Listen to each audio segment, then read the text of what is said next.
Hello everyone, welcome back to my channel Rondhone Bondhon. আমি রিয়া। আজকে আপনাদের জন্য নিয়ে এলাম এঁচোড়ের দুর্দান্ত স্বাদের একটা রেসিপি। এই রেসিপিটা যে কোনো অনুষ্ঠান বাড়ি বা বিয়েবাড়িতে প্রায়শই কিন্তু বানানো হয়ে থাকে। তাই এঁচোড়ের ডালনা বা আলু এঁচোড়ের কালিয়া এটা খেতে মোটামুটি গরম ভাতের সাথে বা রুটি পরোটা দিয়ে কিন্তু দুর্দান্ত লাগে। তো যদি বাড়িতে এই রেসিপিটাকে বানাতে চান অবশ্যই ভিডিওটিকে শেষ পর্যন্ত দেখবেন। ভালো লাগলে একটা লাইক করে দেবেন, চ্যানেলটিকে সাবস্ক্রাইব করে রাখবেন।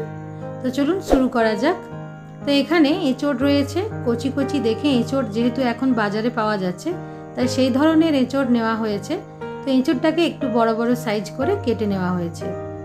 এছাড়া আমাদের লাগছে টমেটো। এখানে দুটো মিডিয়াম সাইজের টমেটো রয়েছে, পেঁয়াজ নিয়েছি দুটো কুচি করে নিয়েছি, আর আলু নিয়েছি। নিজেদের প্রয়োজন মতন আলুটা নেবেন। তো এবারে এই এঁচোড়টাকে কিন্তু সেদ্ধ করে নিতে হবে। তো এটাকে সেদ্ধ করার জন্য কড়াইয়ের মধ্যে জল দিয়ে দিয়েছি, তার মধ্যে দিয়ে দিচ্ছি পরিমাণ মতো নুন আর হলুদ। নুন আর হলুদ দিয়ে সেদ্ধ করলে এঁচোড়ের কালারটা ভালো আসবে, কালো কালো হয়ে যাবে না। এটা চাইলে আপনারা কুকারের মধ্যেও সেদ্ধ করে নিতে পারেন, তাতে সময় খানিকটা কম লাগবে, 2 থেকে 3টে সিটি দিলেই হয়ে যাবে। তো দেখুন এটা ফুটছে, আমার এঁচোড়টা কিন্তু পুরোপুরি সেদ্ধ হয়ে গেছে। মোটামুটি 70% সেদ্ধ কিন্তু আমি এখানে করে নিয়েছি। এবার গ্রেভির প্রিপারেশনের জন্য তার আগে তেল দিয়ে দিচ্ছি। তো গ্রেভি বানানোর আগে প্রথমে আলুটাকে ভেজে নিতে হবে। এখানে আলুটা একটু নুন আর হলুদ দিয়ে আমি ভেজে নেব। ঝোলে দেওয়ার আগে যতটা নরম করে ভাজা যায় ঠিক ততটাই লাল লাল করে ভাজবো। এখানে নুন আর হলুদ দিয়ে দিলাম। খানিকক্ষণ লাল লাল করে ভাজার পরে এরপরে আমি যে তুলে রেখেছিলাম এঁচোড়টাকে সেটাও কিন্তু ভেজে নেব। খুব ভালো করে একটু রং ধরে আসা অবধি আমি এটাকে নাড়ব। দেখুন একটা স্পট চলে এসছে ভাজা ভাজা। এবার আমি এটাকে সরিয়ে নিচ্ছি। কড়াইয়ের মধ্যে আরও খানিকটা এবার তেল দিয়ে দিলাম। তেলের মধ্যে ফোড়নের জন্য এখানে 2টো তেজপাতা, শুকনো লঙ্কা, গোটা গরম মশলা আর 1/2 চামচ গোটা জিরে দিয়ে খানিকক্ষণ ফুটে এলে এবার পেঁয়াজ দিয়ে দেব। পেঁয়াজটাকে একটু বেশ খানিকক্ষণ ভাজা ভাজা করে নিতে হবে।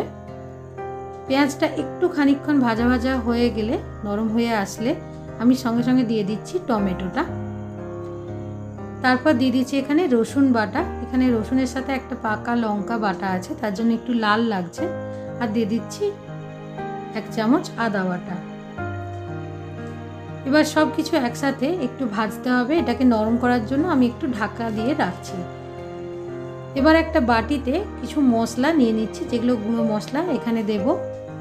এখানে 1/2 চামচ হলুদ গুঁড়ো, 1/2 চামচ জিরে গুঁড়ো, নুন পরিমাণ মতন, একটু ধনে গুঁড়ো, আর দিয়ে দিচ্ছি কাশ্মীরি লঙ্কা গুঁড়ো। এবার এটাতে একটু মিশিয়ে নিয়ে জল দিয়ে দেব। গুঁড়ো মশলাতে একটুখানি জল দিয়ে রান্না করলে বাটা মশলার স্বাদ আসে, তার জন্য এইভাবে একটু জলে ভিজিয়ে রাখলে এতে টেস্ট অনেকটা ভালো হয়। এবার ঢাকনা খুলে দেখি, অনেকটাই হয়তো সেদ্ধ হয়ে আসবে, নরম হয়ে আসবে। দেখুন অনেকটা কিন্তু নরম হয়ে এসছে। এবার ওই মশলাটাকে এখানে দিয়ে দিচ্ছি। এবার সব একসঙ্গে ভালো করে কষাতে হবে। যতক্ষণ না তেল ছেড়ে আসছে ঠিক ততক্ষণ কিন্তু কষাবো। দেখুন অনেকটাই কিন্তু তেল ছেড়ে আসছে, কালারটাও চেঞ্জ হয়ে গেছে, দেখেই মনে হচ্ছে আরেকটু নরম হয়ে এসছে। এবার ওই ভেজে রাখা আলু আর এঁচোড় এখানে মিশিয়ে দিচ্ছি। সব কিছু একসাথে খুব সুন্দর করে মিশিয়ে নেব। এবার খানিকক্ষণ কষাতে হবে। উষ্ণ গরম জল এখানে দিয়ে দিলাম পরিমাণ মতন, কারণ এই ঝোলটা একটু ফোটাতে হবে। এবার অল্প একটুখানি চিনি মিশিয়ে দিলাম। ঢাকনা দিয়ে আরও 5 থেকে 7 মিনিট হাই ফ্লেমে আমি এটা কষাতে থাকবো।